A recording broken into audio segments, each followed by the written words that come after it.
विद्यार्थियों सभी को नमस्कार। कैसे हो बेटा सब लोग।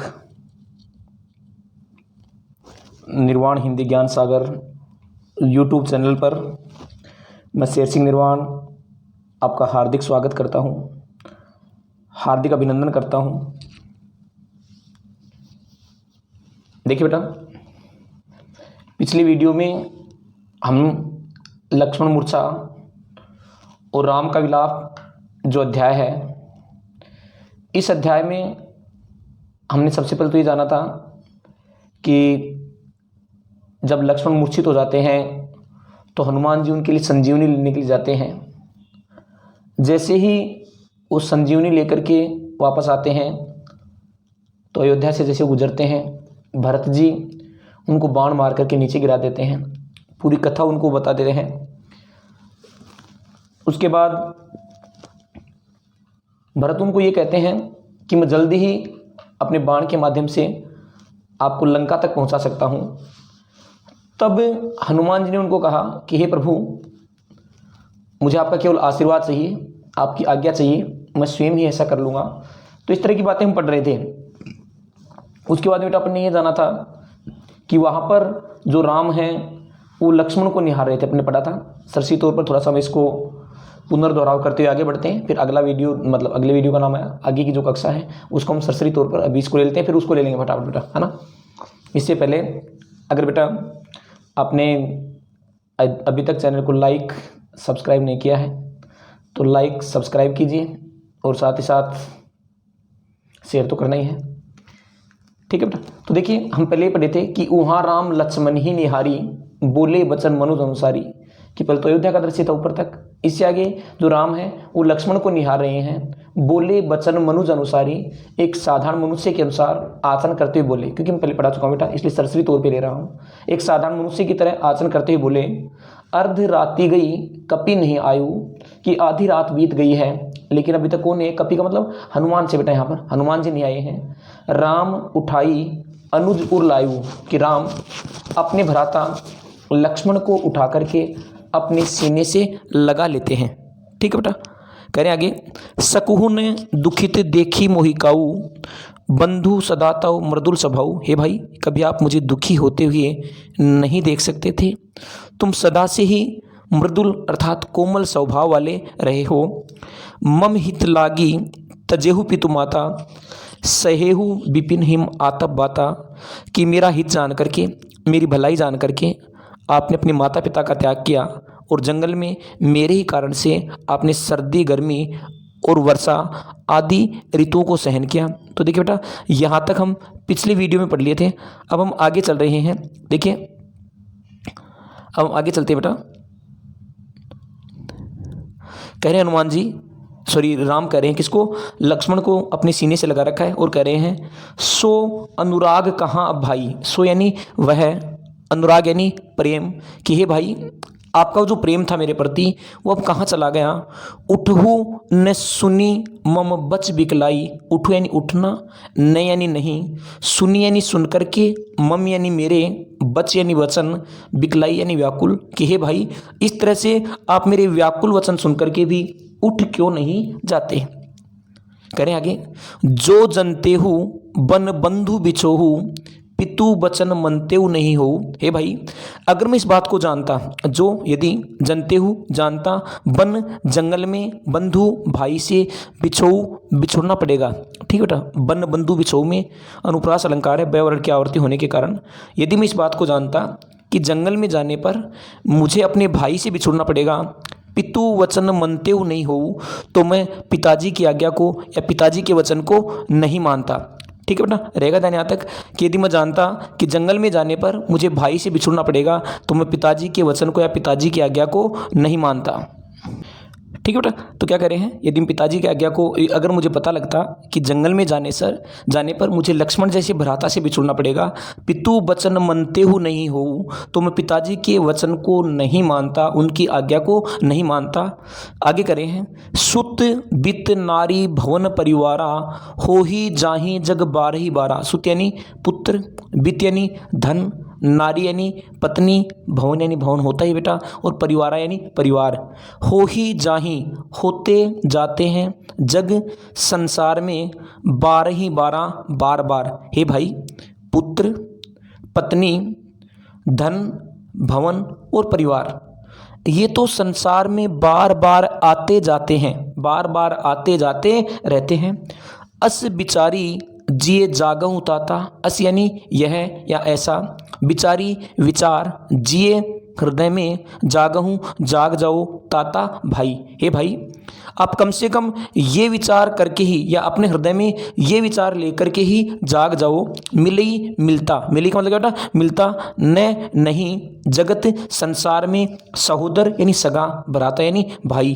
कि हे भाई, पुत्र है, पत्नी है, भवन है, परिवार है, ये तो संसार में बार बार आते जाते रहते हैं, लेकिन हे भाई, आप कम से कम ये विचार करके ही जाग जाओ, अपने हृदय में ये विचार लेकर के ही जाग जाओ। मिलई न जगत सहोदर भ्राता, कि संसार में बराबर का जो भाई है, सगा जो भाई है, वो दोबारा से नहीं मिलता है। कह रहे हैं आगे।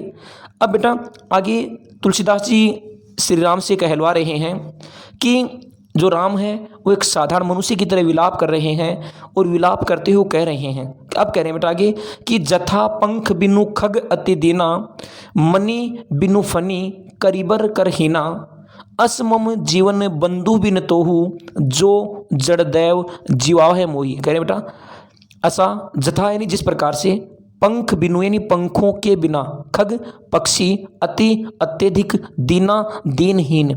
हे भाई, जिस प्रकार से पंखों के बिना पक्षी अत्यंत दीनहीन हो जाता है, मणि बिनु फणी, मणि यानी क्या होता है बेटा, मणि सांप की होती है, बिनु यानी बिना और फणी यानी सांप, कि जिस प्रकार से पंखों के बिना पक्षी, मणि के बिना सांप, करीबर करहीना, करीबर यानी क्या होता है बेटा, हाथी, करीबर यानी क्या होता है, हाथी, और करहीना यानी सूंड के बिना, करहीना का मतलब क्या बेटा, सूंड के बिना, कि जिस प्रकार से पंखों के बिना पक्षी, मणि के बिना सांप और सूंड के बिना हाथी अत्यंत दीनहीन हो जाता है, अस ऐसा ही मम मेरा जीवन, जीवन बंधु भाई, बिनु तो ही बिना तुम्हारे। हे भाई, जिस प्रकार से पंखों के बिना पक्षी का, मणि के बिना सांप का और सूंड के बिना हाथी का जीवन अत्यंत दीनहीन हो जाता है, असमम जीवन बंधु बिन तो ही। हे भाई, मेरा जीवन भी तुम्हारे बिना ऐसा ही हो जाएगा, जो यदि जड़दैव जीवावे मोही, जड़दैव यानी मेरे दुर्भाग्य ने, जीवावे जीवित रखा, मोही मुझे। हे भाई, अगर मेरे दुर्भाग्य ने मुझे जीवित रखा तो मेरा जीवन भी तुम्हारे बिना ऐसा ही हो जाएगा। आ रहा है बेटा समझ में अच्छे से, कि जिस प्रकार से अब आ सकता है प्रश्न आपसे परीक्षा में, कि जिस प्रकार की सिर उसके लक्ष्मण के बिना श्री राम की कैसी स्थिति हो जाएगी, तो आप बता सकते हैं श्री राम क्या कहना चाह रहे हैं बेटा, कि जिस प्रकार से पंखों के बिना पक्षी की, मणि के बिना सांप की और सूंड के बिना हाथी की अत्यंत दीनहीन स्थिति हो जाती है। हे भाई, अगर मेरे दुर्भाग्य ने मुझे तुम्हारे बिना जीवित रखा तो मेरा जीवन भी ऐसा ही हो जाएगा। ठीक है बेटा, कोई दिक्कत है यहाँ तक?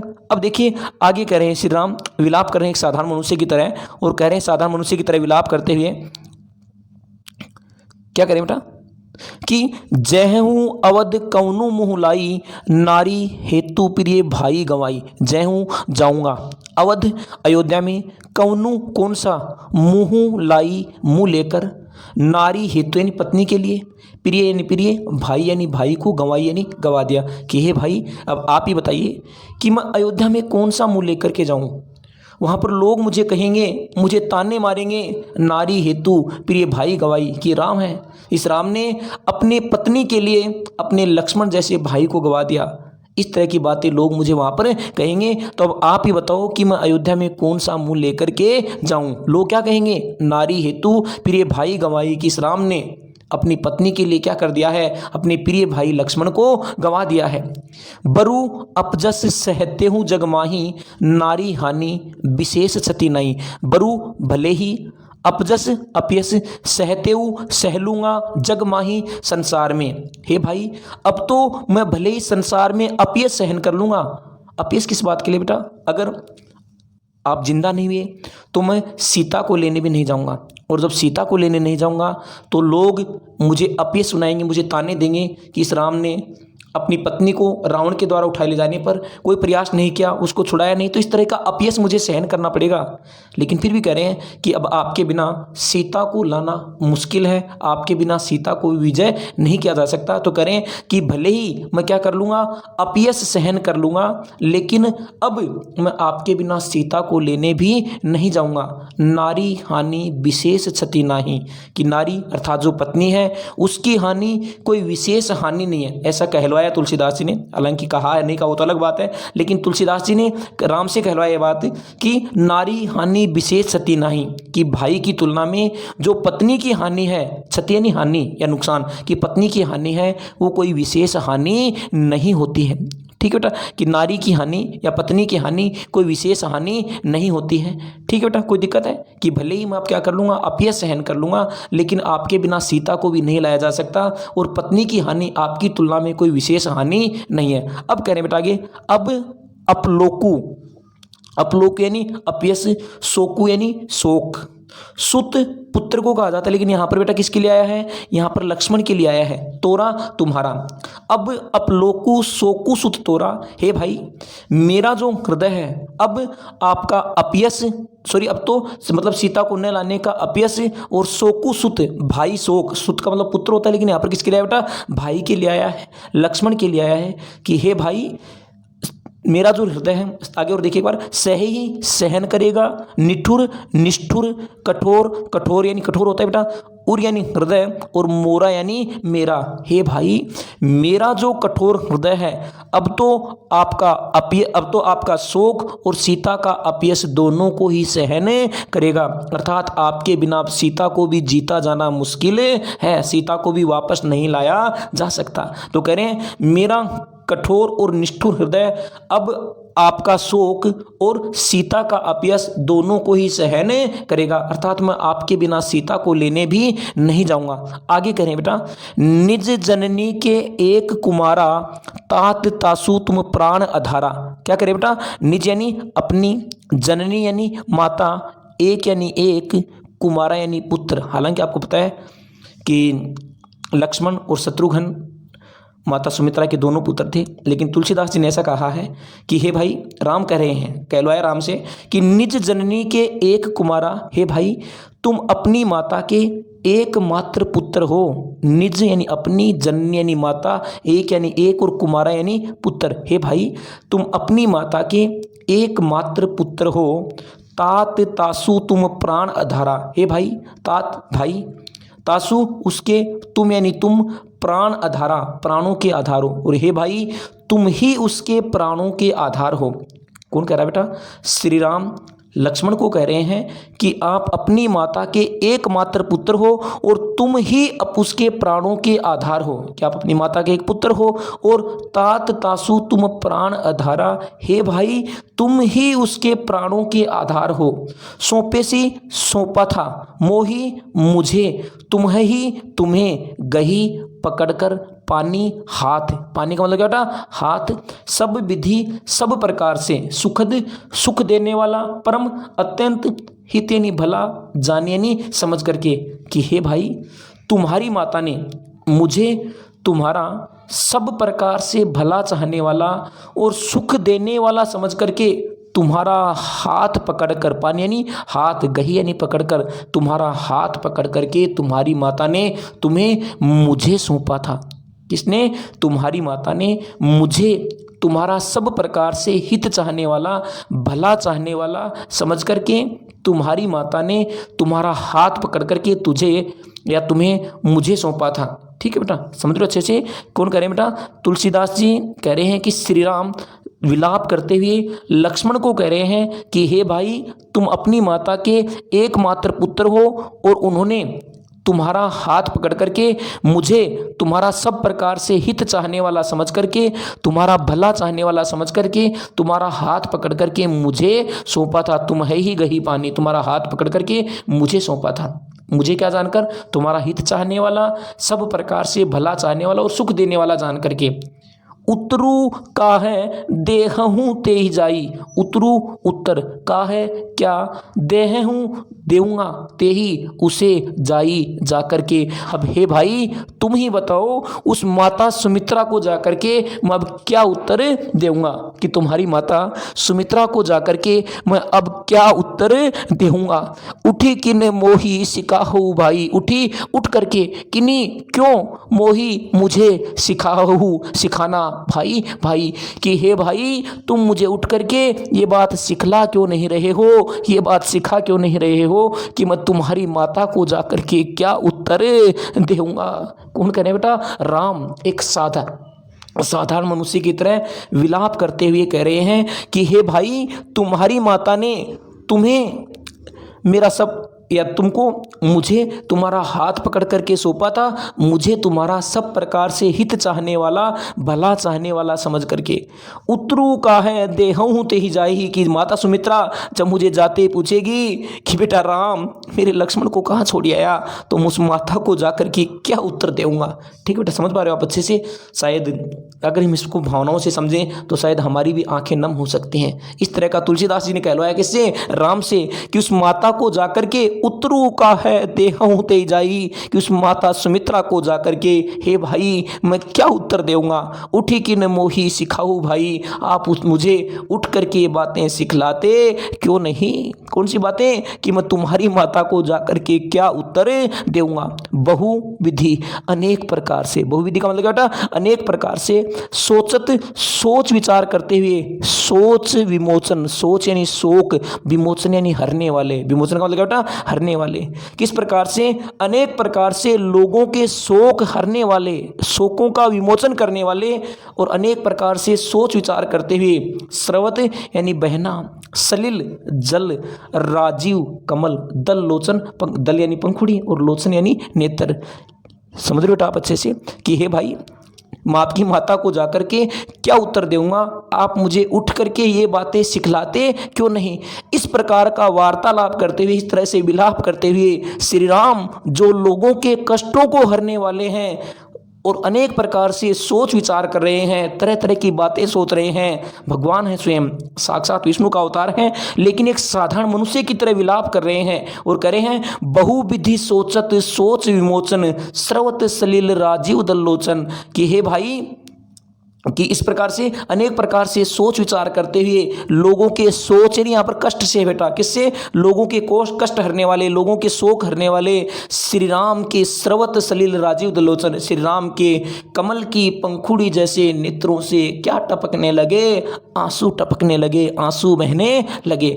समझना बेटा, समझने का प्रयास करना। कितना अच्छा प्रयोग किया है तुलसीदास जी ने, कि बहुविधि अनेक प्रकार से सोच विचार करते हुए, सोच विमोचन, लोगों के शोक हरने वाले, लोगों के कष्ट हरने वाले, स्रवत सलिल राजीव दल्लोचन, स्रवत यानी बहने लगा, सलिल देखो बेटा, स्रवत सलिल में अनुप्रास अलंकार है, राजीव दल्लोचन कमल की पंखुड़ी जैसे नेत्रों वाले श्री राम की आंखों से क्या बहने लगे, आंसू बहने लगे।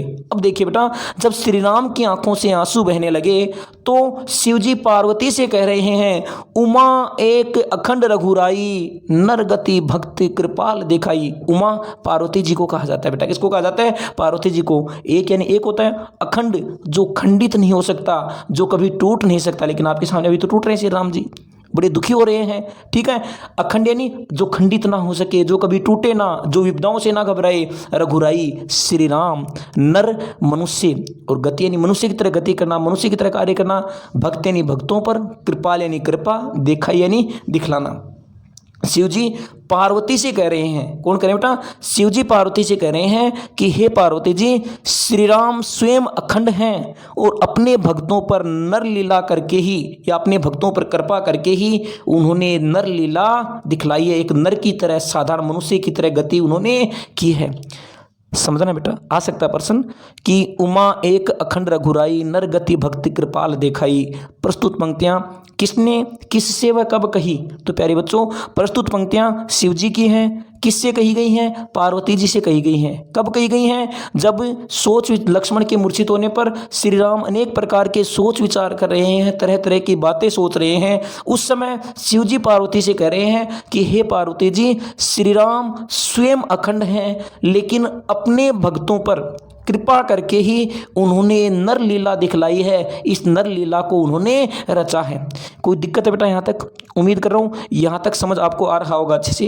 देखिए, अब जब इस प्रकार की बातें हो रही है बेटा, तो श्री राम की आंखों में क्या बह रहे हैं? आंसू बह रहे हैं। और उनकी आंखों में आंसू बहता देख करके शिव जी पार्वती जी से कह रहे हैं कि हे उमा, हे पार्वती जी, श्री राम स्वयं अखंड हैं और अपने भक्तों पर कृपा करके ही उन्होंने नर लीला रची है, ये नर लीला दिखलाई है। क्या बेटा यहाँ तक आपको अच्छे से समझ में आ रहा है? अब देखिए, एक सोरठा हो रही है और पढ़ लेते बेटा। अभी तो एक क्लास और लेनी पड़ेगी अपने को, इसके लिए काफ़ी बड़ा पाठ है बेटा, ठीक है, लेकिन उम्मीद करता हूँ आपको समझ आ रहा होगा अच्छे से। अब देखिए बेटा, आगे क्या हो रहा है। अब ये सोरठा है। पहले तो मैं आपको बता दूँ सोरठा क्या होता है। प्यारे बच्चों, सोरठा भी एक छंद होता है। क्या होता है बेटा? सोरठा भी एक छंद होता है। कैसा छंद है बेटा? यह भी दोहा छंद की तरह अर्ध सममात्रिक है। इसमें भी कुल 24 मात्राएं होती हैं, लेकिन बेटा दोहा में 13-11 प्रयति होती है, इसमें 11-13 प्रयति होगी। यानी ये दोहा छंद का उल्टा होता है। दोहा छंद में जैसे कहाँ तुक मिलती है? अंतिम चरणों में। कहाँ मिलती है बेटा? जो आपका दूसरा और चौथा चरण होता है, इसमें तुक मिलती है। लेकिन सोरठा छंद में कहाँ मिलती है बेटा? पहले और तीसरे में। देखो, कान मान, ये तुकबंदी है। क्या बेटा? ये तुकबंदी है। और जैसे मैं उसमें दिखाता हूँ, देखो आपको दोहा छंद अपने पढ़ा था कल, मतलब पुराने वीडियो में। देखो ये जो है तुरंत मंत रंत मंत दिख रहा होगा आपको, आपको अच्छे से देखिए। ये क्या बेटा? ये रंत मंत अपार कुमार, ये क्या बेटा? ये दोहा छंद है। तो सोरठा छंद दोहा छंद का विपरीत होता है, दोहा छंद का उल्टा होता है। मात्राएं तो दोनों में 24 होती हैं, लेकिन ये क्या होता है? दोहा छंद का उल्टा होता है। कौन सा छंद बेटा? सोरठा छंद, ठीक है ना। तो यही है, प्रभु प्रलाप सुनी कान, बिकल भये बानर निकर, आई गयु हनुमान, जिमी करुणा मह बीर रस। प्रभु यानी श्री राम, प्रलाप यानी विलाप करना, सुनी सुन करके, कान कानों से, बिकल व्याकुल, भय हो गए, बानर यानी वानर, और निकर यानी समूह है। निकर का मतलब क्या बेटा? समूह है। किस प्रकार से प्रभु श्री राम के प्रलाप को कानों से सुनकर के वानरों का समूह है अत्यंत व्याकुल हो गया। भी जब सेना का जो नायक है वो जब दुखी है तो सेना तो अपने आप ही दुखी हो जाएगी। तो करें इस प्रकार से प्रभु श्री राम के प्रलाप को, विलाप को अपने कानों से सुनकर के वानरों का समूह है क्या हो गया? दुखी हो गया। आई गयु हनुमान, जिमी करुणा मह बीर रस। इतनी देर में कौन आ गया बेटा? आई गए वो हनुमान, हनुमान जी आ गए। जय जय श्री राम करते हुए कौन आ गए बेटा? हनुमान जी। आई गए वो हनुमान, इतनी देर में कौन आ जाते हैं? हनुमान जी आ जाते हैं। जिमी जैसे करुणामय वीर रस, ऐसा लगा जैसे क्या हो गया है? करुण रस में वीर रस का संचरण हो गया है, वीर रस का आगमन हो गया है। तो बेटा समझ में आया क्या? दोबारा से सुन लीजिए। सोरठा है, प्रभु प्रलाप सुनी कान, बिकल भय बानर निकर। कि प्रभु के प्रलाप को अपने कानों से सुनकर के वानरों का समूह है अत्यंत व्याकुल हो गया। क्या हो गया बेटा? अत्यंत व्याकुल हो गया। आई गयु हनुमान, इतनी देर में कौन आ जाते हैं? हनुमान जी। जय जय श्री राम। ठीक है बेटा, कौन आ जाते हैं? हनुमान जी आ जाते हैं। जिमी जैसे करुणामय वीर रस, ऐसा लगा जैसे क्या हो गया है? करुण रस में वीर रस का आगमन हो गया है। क्या बेटा ये बातें यहाँ तक आपको समझ आई? क्लास कैसी लगी ज़रूर बताना। और फिर एक बार आपसे निवेदन कि वीडियो को लाइक, सब्सक्राइब और शेयर ज़रूर करना। बहुत बहुत धन्यवाद। मैं मान रहा हूँ बेटा कि थोड़ा सा और है अभी इसमें, शायद अगले वीडियो में अभी इसको पूरा कर लेंगे। काफ़ी बड़ा पार्ट है बेटा, ठीक है ना, इसलिए इसको टुकड़ों में पढ़ना पड़ रहा है। सभी को बहुत बहुत धन्यवाद। जय हिंद, जय भारत।